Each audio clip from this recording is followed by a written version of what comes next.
안녕하세요 여러분. 조신현 변호사의 법률 이야기에 오신 것을 환영합니다. 법률사무소 약속의 조신현 변호사입니다. 오늘은 몇 가지 상담 사례를 나누고자 합니다. 유사한 상황에 처하신 분들에게 도움이 되기를 바랍니다. 먼저 개인회생 상담 사례입니다. 의뢰인은 여성분이셨고 남편과 별거 후에 자녀를 홀로 키우고 계신 상황이셨습니다. 다만 사정상 이혼을 할 수는 없는 상황이셨는데요. 남편이 가정을 제대로 돌보지 않고 생활비도 제대로 주지 않아서 경제적으로 매우 힘들어하셨습니다. 어머니는 강하다는 말처럼 정말 홀로 자녀들을 키우면서 갖은 고생을 하고 계셨습니다. 그 책임감과 자녀를 향한 애정이 존경스러웠습니다. 그럼에도 불구하고 홀로 가정 경제를 책임져야 했고 자녀들은 날로 커가면서 학비도 많이 들어가다 보니 대출을 받아서 근근히 생활하고 계셨습니다. 이자 감당이 쉽지 않아서 카드 돌려막기 등으로 버티고 계셨습니다. 매달 갚아야 하는 원리금이 이제는 더 이상 감당할 수 없는 수준이 되었고 그래서 저희 사무실로 방문을 해주신 분이셨습니다. 참고로 요즘은 이혼하는 경우를 주변에서 흔히 볼 수 있지만 사실 이혼을 결심하는 것도 쉽지가 않다는 것은 다들 아실 것입니다. 자녀들에 대한 책임감과 자녀들에게 좋은 것들로 주고 싶다는 마음은 인지상정일 것이고 오늘 소개할 상담 사례 의뢰인도 바로 그런 분이셨습니다. 개인회생을 위하여 저희 사무실을 방문해 주셨는데 상담을 위해 소득과 채무 수준, 부양가족과 재산 보유 여부, 대출금 사용처, 사치나 사행성 투자 여부 등을 여쭈어 보았습니다. 특별히 문제가 될 만한 지점은 보이지 않았습니다. 다만 대출금을 지인에게 준 것이 있었습니다. 개인회생에서는 돈을 받는 것은 보통 문제되지 않습니다. 그래서 빚이 많다고 해도 사용처만 문제가 없다면 보통 걸림돌이 되는 경우는 없습니다. 대신 대출금 사용처는 중요합니다. 대출금을 어디에 사용했는지에 따라 개인회생을 할 수 있는지 여부 하더라도 월 변제금이 얼마가 될지 여부가 결정되기도 합니다. 보통 주식, 코인, 도박 등 사행성 투자를 하신 경우라면 개인회생을 하더라도 변제금이 올라갈 수 있으니 대출금 사용에 있어서 주의가 필요합니다.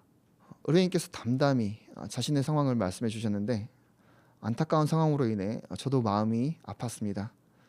그래도 의뢰인분께서 워낙 책임감이 강하시고 성실하게 살아오셨기 때문에 개인회생을 충분히 잘 하실 수 있을 것 같았습니다.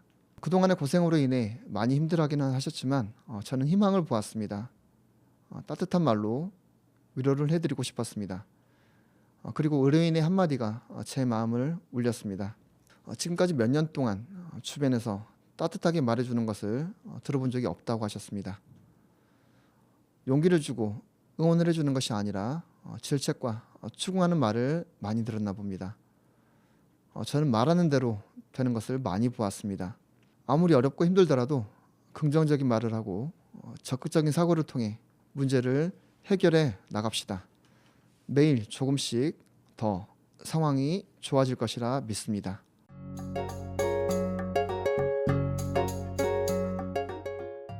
다음 사례는 전원주택 분양 문제입니다. 몇 년 전까지 부동산 경기가 좋을 때에는 세종시 주변에서도 전원주택 단지를 분양하는 경우가 많았습니다. 그래서 관련 사업이 우후죽순처럼 생겨났죠. 그런데 금리가 상승하고 부동산 경기가 안 좋아지면서 문제가 많이 발생하고 있습니다. 지금도 관련 사업을 열심히 하고 있는 분들이 계실 수 있기 때문에 오늘은 적절한 수준에서 말씀드리고자 합니다. 수분양자, 그러니까 전원주택 부지를 분양받고 싶으신 분들의 경우에는 먼저 등기부를 살펴보는 것이 기본일 것입니다. 계약서 내용도 꼼꼼히 체크하셔야 하겠습니다. 보통은 계약서가 부실한 경우도 많이 있고 심지어 등기부도 확인하지 않고 계약을 하시는 경우가 있습니다. 무엇보다 시행사가 계약 내용대로 이행을 할 능력이 되는지 여부를 잘 살피는 것이 중요합니다. 절차대로 차근차근 확인하시면 어려움을 당하는 일들을 많이 줄일 수 있을 것입니다. 인허가 담당 부서 공무원분들에게도 당부를 드리고 싶은 내용이 있습니다. 세종시 주변에 개발행위 허가 사업, 대지 조성 사업 등 전원주택 단지를 분양하는 사업에 대해서 인허가를 하실 때 소분양자들의 피해를 줄일 수 있는 방법을 강구하셨으면 하는 바람을 말씀드립니다. 이 부분은 인허가 관청에서 대응책을 마련해 주실 필요가 있습니다. 소분양자들의 피해가 크기 때문에 문제를 줄일 수 있도록 해당 관청에서 사전에 대응 방안을 마련해 주시기를 부탁드립니다.